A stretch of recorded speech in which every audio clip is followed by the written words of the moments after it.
अब चलिए इस सातवां प्रश्न को हल करते हैं। देखिए क्या दिया है सातवां में, निम्न कथनों में तार्किक संबंध पता कीजिए और अंतर्भाव चिन्ह का उपयोग करके दर्शाइए। ठीक है, तो चलिए इसे हल करते हैं। देखिए पहला क्वेश्चन क्या है, ए हमें क्या करना है, यहाँ पर दो कथन दिए गए हैं। इन कथनों में जो है हमें जो है तार्किक संबंध जो है पता लगाना है और उसे अंतर्भाव के रूप में लिखना है। ओके, तो देखिए पहला कथन क्या है, त्रिभुज एबीसी के सभी अंतःकोण बराबर होते हैं। पहला कथन क्या है, त्रिभुज एबीसी के सभी अंतःकोण बराबर होते हैं। और दूसरा कथन है त्रिभुज एबीसी एक समबाहु त्रिभुज है। ठीक है, तो देखिए इसका आंसर क्या होगा, क्योंकि समबाहु त्रिभुज के सभी अंतःकोण बराबर होते हैं। जो समबाहु त्रिभुज होते हैं उसमें क्या होते हैं, सभी अंतःकोणों का योग, सभी अंतःकोणों का मान जो है बराबर होता है।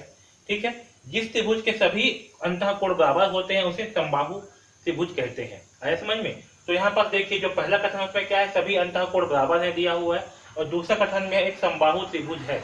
तो इन दोनों कथनों से क्या तार्किक जो है निकल करके आ रहा है, तो पहला कथन से ये तर्क निकल करके आ रहा है कि जिस त्रिभुज के सभी अंतःकोण बराबर होते हैं वे क्या होंगे, समबाहु त्रिभुज होंगे। और दूसरा कथन से ये निकल करके आ रहा है कि यदि कोई त्रिभुज जो है समबाहु त्रिभुज है तो उसके सारे अंतःकोण आपस में बराबर होंगे। ठीक है, यानी कि इसे हम लिखेंगे A इम्प्लाइज B, यानी कि A अंतर्भाव B तथा B अंतर्भाव A दोनों एक दूसरे के बराबर हैं, दोनों एक दूसरे के समान है। आया समझ में। तो सबसे पहले आपको इसको जो है लिखना पड़ेगा इस कथन को, उसके बाद लिखना है A इम्प्लाइज टू B, यानी कि A अंतर्भाव B तथा B अंतर्भाव A। आया समझ में।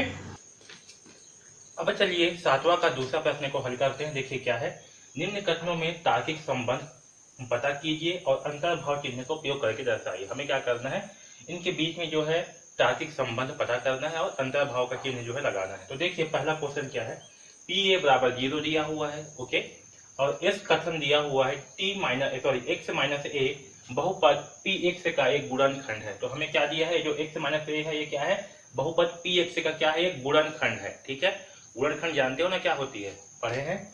तो चलिए इसे हल करते हैं। तो देखिए हमें क्या दिया है, क्योंकि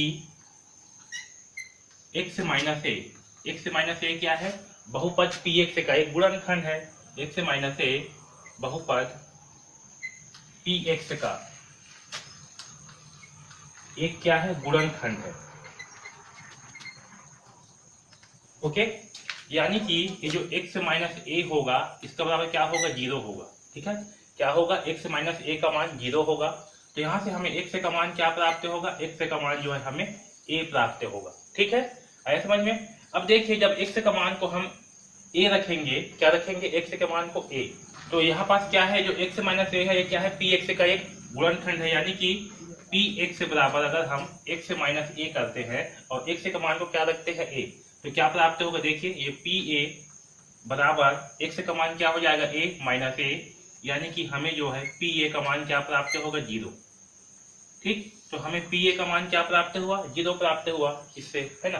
तो जब हम इसे हल किए तो हमें क्या प्राप्त हुआ, ये पी ए बराबर 0 प्राप्त हुआ। इसका मतलब क्या है कि s ये क्या होगा, अंतर्भाव होगा t की। आया समझ में।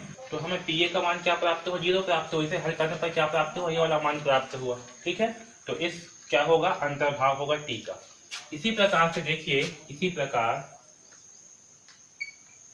यदि क्या हो, पी ए का मान क्या हो, 0 हो। ठीक है, पी ए का मान क्या हो, 0, यानी कि हम x के स्थान पे क्या रख रहे हैं, a। तो जब पी ए का मान 0 होगा तब क्या होगा, तब जो है ये x माइनस ए ये क्या होगा, पी एक्स बहुपद का, पी एक्स बहुपद का गुणनखंड होगा। ओके, यानी कि x के स्थान पे जब हम a रखेंगे तो हमें क्या प्राप्त होगा, 0 प्राप्त होगा, है ना। इसलिए क्या होगा, जो x माइनस ए है ये क्या होगा, पी एक्स का एक गुणनखंड होगा। यानी कि अब हम इसे लिख सकते हैं t अंतर्भाव s। ठीक है, क्योंकि जब इसे हल करेंगे तो हमें क्या होगा, एक गुणनखंड प्राप्त होगा, ये x माइनस ए जो है। ठीक है, तो t अंतर्भाव क्या होगा, s होगा। ठीक है, आया समझ में। इस प्रकार से हम सातवां का दूसरा प्रश्न को हल करेंगे। अब देखिए यहाँ पर तीसरा प्रश्न क्या है, x और y, पी कथन में क्या दिया, x और y दो विषम संख्याएं हैं। ठीक है, तो हम मान करके चलते हैं, माना x का मान क्या है, x का मान मान लेते हैं 3, क्योंकि 3 विषम संख्या है। ठीक है, और y बराबर मान लेते हैं 5। ठीक है, तो x क्या है, 3 है और y क्या है, 5 है। ये दोनों क्या है, विषम संख्या है। अब दूसरे कथन में क्या बोला, x प्लस वाई बराबर क्या है, सम संख्या। तो चलिए x प्लस वाई करते हैं तो हमें क्या प्राप्त होगा, 3 प्लस 5, यानी कि x प्लस वाई का मान हमें क्या प्राप्त होगा, 8। ठीक है, जो कि क्या है, एक सम संख्या है, यानी कि क्या हुआ, ये जो है सही हुआ है ना।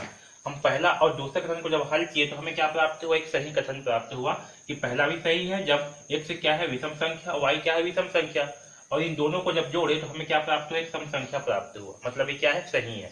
तो हम इसे क्या लिखेंगे कि p जो है अंतर्भाव है q का, यानी कि p से हम q को प्राप्त कर सकते हैं, समझ में। अब देखिए यहाँ पर अगर हम इसे उल्टा करते हैं, यानी कि x प्लस वाई क्या लेते हैं, एक सम संख्या लेते हैं, चलिए इसी 8 को ही ले लेते हैं। ठीक है, x प्लस वाई बराबर क्या लेते हैं, 8। अब इसे दो भाग में तोड़ना है, तो जरूरी नहीं है कि हम इसे विषम संख्या में ही तोड़ेंगे, यानी कि इस सम संख्या को जब हम तोड़ेंगे तो इसे हम 4 प्लस 4 के रूप में भी तोड़ सकते हैं, 4 प्लस 4 के रूप में। इसे हम 3 प्लस 5 के रूप में भी तोड़ सकते हैं। तो जब 3 प्लस 5 के रूप में तोड़ेंगे तब तो ये सही होगा कि एक सम संख्या क्या होगा, जब उसे x और y में जो है हम विभाजित करेंगे तो हमें जो है दो विषम संख्या प्राप्त होंगी।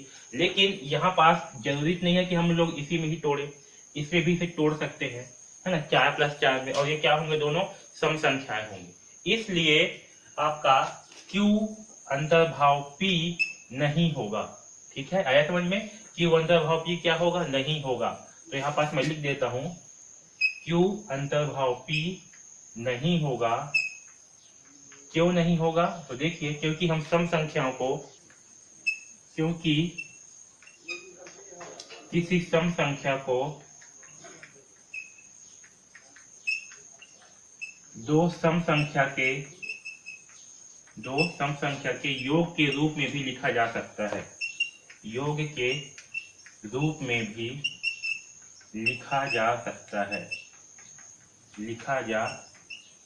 सकता है। यानी कि समझ में आया, हम क्या कर सकते हैं, यहाँ पास जो विषम संख्या है इसे जोड़ने पर तो हमें सम संख्या प्राप्त होगा, ओके। लेकिन जब हम सम संख्या को दो भागों में तोड़ेंगे, दो संख्याओं के योग के रूप में तोड़ेंगे, तब जरूरी नहीं है कि वो जो है विषम संख्या में ही टूटे, वो जो है सम संख्या में भी टूट सकता है। लेकिन यहाँ पास क्या बोला है कि दोनों विषम संख्याएं हैं, इसलिए ये कथन क्या हो जाएगा, असत्य हो जाएगा। इसलिए हम q अंतर्भाव p नहीं लिख सकते, आया समझ में। तो इस प्रकार से हम 7वां का तीसरा प्रश्न को हल करेंगे, ओके। तो हमने जो है इस वीडियो में सारे प्रश्नों को हल किया है। अगर कहीं पर भी कुछ भी डाउट है तो आप बिल्कुल पूछ सकते हैं, ओके। DKP एकेडमी से जुड़ने के लिए धन्यवाद।